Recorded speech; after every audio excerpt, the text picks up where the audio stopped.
Hello दोस्तों, स्वागत है आपका हमारे चैनल वीएस कहानियाँ। तो शुरू करते हैं आज की कहानी। अंधेरे और वीरान महल के एक कोने में बैठी एक बूढ़ी औरत धीरे धीरे कांप रही थी।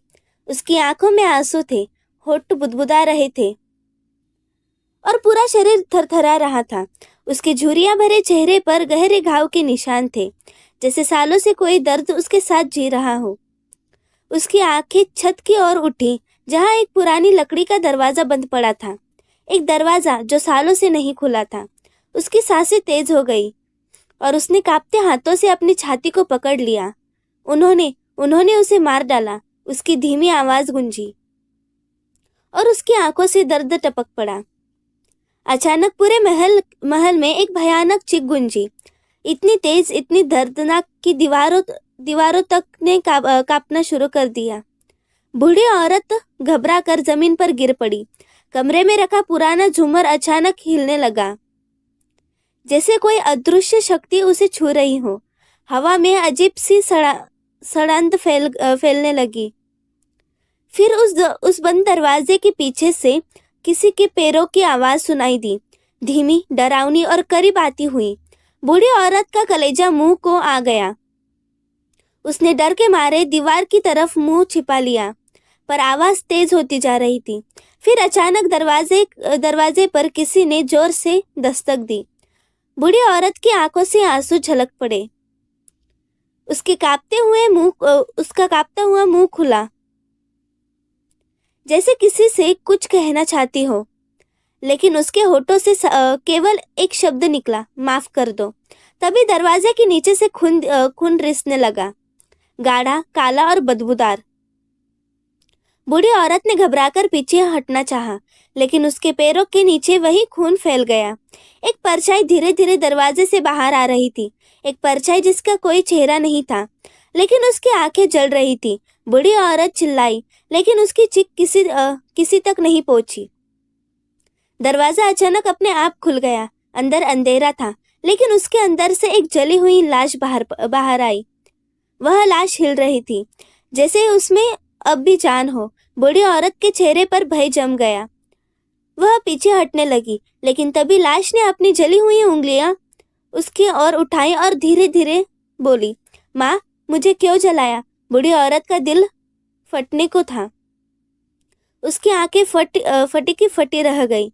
वह कुछ कहना चाहती थी, लेकिन उसके गले से आवाज नहीं निकली। उसकी अपनी बेटी, जिसे उसने मरा हुआ समझा था, आज उसी की आत्मा उसे बुला रही थी। महल के बाकी लोग उस कमरे की ओर दौड़े।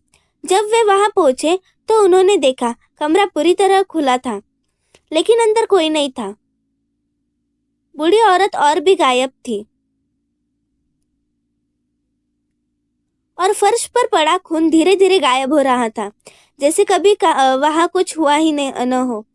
लोग एक दूसरे को घबराकर देखने लगे।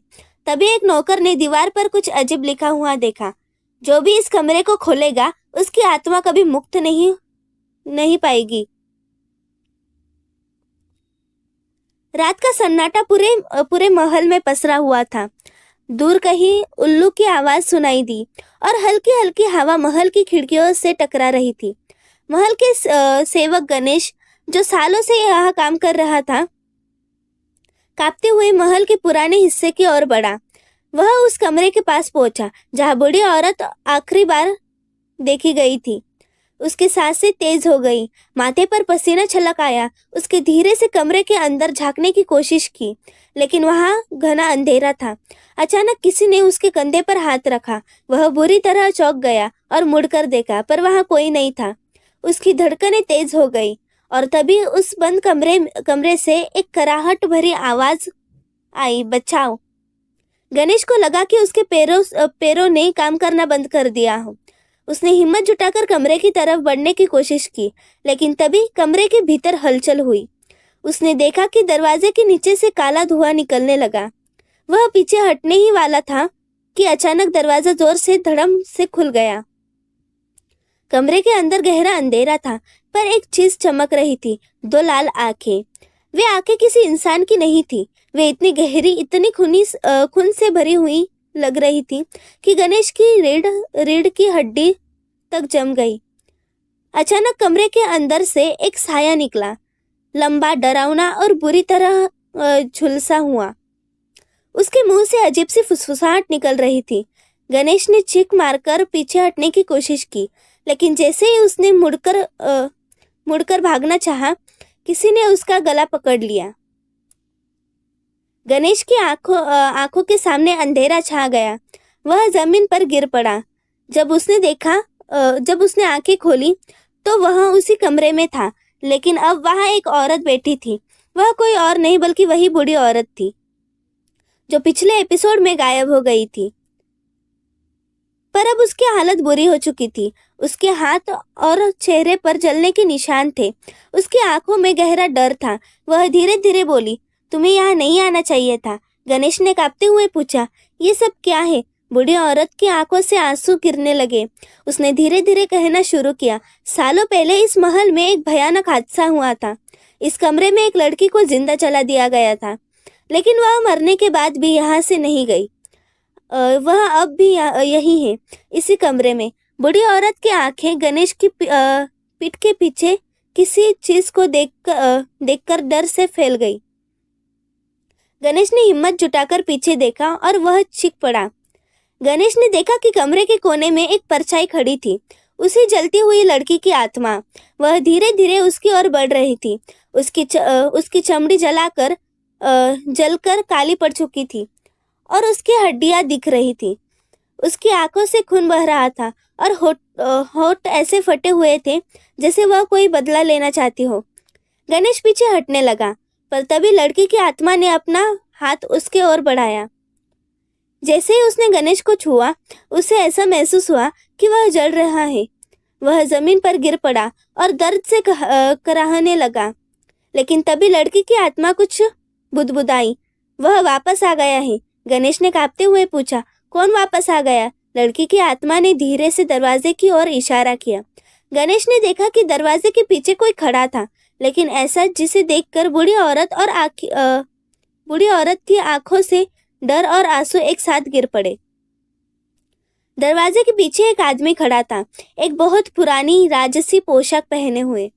उसकी आंखें बिल्कुल सफेद थी और उसका चेहरा पथरा हुआ था। बूढ़ी औरत की आवाज कांप रही थी। उसने कहा, नहीं, ये नहीं हो सकता। ये तो 200 साल पहले मर चुका था। गणेश का दिमाग सुन्न हो गया। कौन? उसे घबराकर पूछा। बूढ़ी औरत कांपते हुए बोली, ये इस महल का असली मालिक है और ये हमें जिंदा नहीं छोड़ेगा। गणेश और बूढ़ी औरत कांपते हुए उस सफेद आंखों वाले आदमी को देख रहे थे। उसकी उपस्थिति इतनी भयानक थी कि पूरे कमरे में ठंडक बढ़ गई। बूढ़ी औरत ने कांपते हुए कहा, तू 200 साल पहले मर गया था। लेकिन वह आदमी हंसा। उसकी हंसी इतनी डरावनी थी कि दीवार भी हिल गई। मैं कभी नहीं मरा, उसने गहरी आवाज में कहा। मैं यहाँ हमेशा से था, इस महल के हर कोने में, हर दरवाजे के पीछे, हर साए में। गणेश की आंखों में भय और जिज्ञासा दोनों थे। लेकिन तुम कौन हो? उसने हिम्मत करके पूछा। उस आदमी ने धीरे से अपनी सफेद आंखों को गणेश पर पड़ा दिखा और बोला, मैं इस महल का राजा हूँ और इस कमरे में जो हुआ वह सिर्फ एक हत्या नहीं थी, बल्कि एक श्राप था जो आज तक जिंदा है। तभी पीछे से लड़की की जली हुई आत्मा जोर से चिल्लाई, तूने मुझे मारा था, मुझे सजा मिलेगी। अचानक कमरे में तेज हवा चलने लगी। महल की दीवारें कांपने लगी। वह सफेद आंखों वाला आदमी जो राजा था अब तड़पने लगा। उसकी हड्डियां चटकने लगी और उसके शरीर से काले धुएं का गुबार निकलने लगा। बूढ़ी औरत जमीन पर गिर पड़ी। उसने रोते हुए कहा, यह महल श्रापित है, यह हमें छोड़ने नहीं देगा। गणेश अब पूरी तरह हिम्मत हार चुका था, लेकिन तभी उसे एक पुरानी किताब मिली जिस पर खून से लिखा था, मुक्ति मंत्र। गणेश ने कांपते हुए वह किताब खोली और मंत्र पढ़ना शुरू किया। जैसे ही उसने मंत्र का उच्चारण किया, महल में भूकंप जैसी हलचल हो गई। राजा जमीन पर गिर पड़ा और दर्द से चिल्लाने लगा। जली हुई आत्मा हवा में ऊपर उठी और उसकी आंखों से तेज रोशनी निकली। अचानक राजा की आत्मा जोर से चीखी और जोरदार धमाके के साथ महल की दीवारों में समा गई। सब कुछ शांत हो गया। गणेश ने अपनी आंखें खोली। महल अब वैसा नहीं था जैसे पहले था। दीवारें अब काली नहीं थी, हवा अब भारी नहीं थी और सबसे बड़ी बात, वह बंद कमरा अब पूरी तरह से खाली था।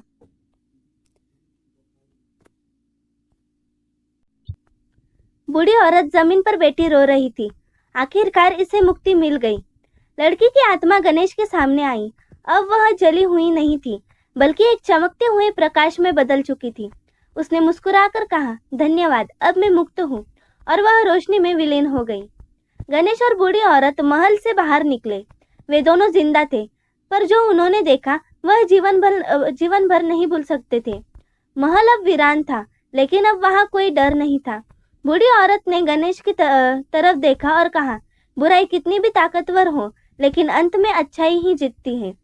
यह महल अब श्राप मुक्त हो चुका था, लेकिन हमें कभी यह नहीं भूलना चाहिए कि अन्याय को सहना भी उतना ही बड़ा पाप है जितना अन्याय करना। गणेश ने सिर झुकाकर कहा, और सबसे बड़ी सजा यह नहीं कि कोई हमें मार दे, बल्कि यह है कि हमारी आत्मा कभी शांत न हो पाए। महल का दरवाजा एक जोरदार धमाके के साथ अपने आप बंद हो गया और यह कहानी यहीं समाप्त हुई। मोरल संदेश, बुराई कितनी भी ताकतवर हो, सच्चाई और अच्छाई हमेशा उसकी जीत करती है। जो आत्माएं अन्याय के कारण भटकती है, वे तभी मुक्त होती है जब उन्हें इंसाफ मिलता है। अत्याचार और पाप हमेशा एक न एक दिन अपने अंजाम तक पहुंचते हैं। प्लीज वीडियो पसंद आई हो तो चैनल को सब्सक्राइब करें और बेल नोटिफिकेशन को ऑल पर सेट करें ताकि हमारे वीडियो आप तक पहुंच सके। हमारे वीडियो को लाइक, शेयर, कमेंट जरूर करें।